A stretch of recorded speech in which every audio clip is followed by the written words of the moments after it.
ಎಲ್ಲರಿಗೂ ನಮಸ್ಕಾರ.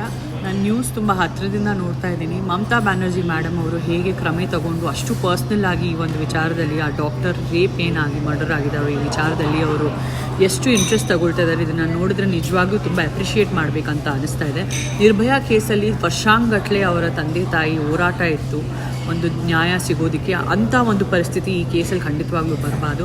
ಕೆಲವೇ ದಿನಗಳಲ್ಲಿ ಅಥವಾ ಕೆಲವೇ ವಾರಗಳಲ್ಲಿ ಈ ಒಂದು ಅಪರಾಧಿ ಯಾರಿದಾನೋ, ರೇಪ್ ಏನು ಮಾಡಿದಾನೋ ಅವನಿಗೆ ನಿಜಕ್ಕೂ ತುಂಬಾ ಕಠಿಣವಾದ ಶಿಕ್ಷೆಯಾಗಿ, ಗಲ್ಲು ಶಿಕ್ಷೆಯಾಗಿ ಎಲ್ಲರ ಮುಂದೆ ಈ ಒಂದು ವಿಡಿಯೋ ರಿಲೀಸ್ ಮಾಡಿಬಿಟ್ಟು ಗಲ್ಲು ಶಿಕ್ಷೆ ಆಗಿದ್ದು, ನಮ್ಮ ದೇಶದ ಪ್ರತಿಯೊಂದು ಹೆಣ್ಣುಮಗು ನಿಮ್ಮ ಆ ಹುಡುಗಿ ಸತ್ತೋಗಿರೋ ಡಾಕ್ಟರ್ ಬಂದುಬಿಟ್ಟು ನಮ್ಮ ದೇಶದ ಒಂದು ಮಗಳ ಥರನೇ ನಾವು ಈ ಒಂದು ಕೇಸನ್ನ ಟ್ರೀಟ್ ಮಾಡ್ತಾ ಪ್ರತಿಯೊಂದು ಮಹಿಳೆನ, ನಮ್ಮ ದೇಶದ ಪ್ರತಿಯೊಂದು ಹುಡುಗಿನ ಈ ಒಂದು ಕೇಸನ್ನ ಒಂದು ಉದಾಹರಣೆಯಾಗಿ ಟ್ರೀಟ್ ಮಾಡಿಬಿಟ್ಟು ರಕ್ಷಿಸಬೇಕು ಎಂಬುದು ನನ್ನ ನಿವೇದನೆ.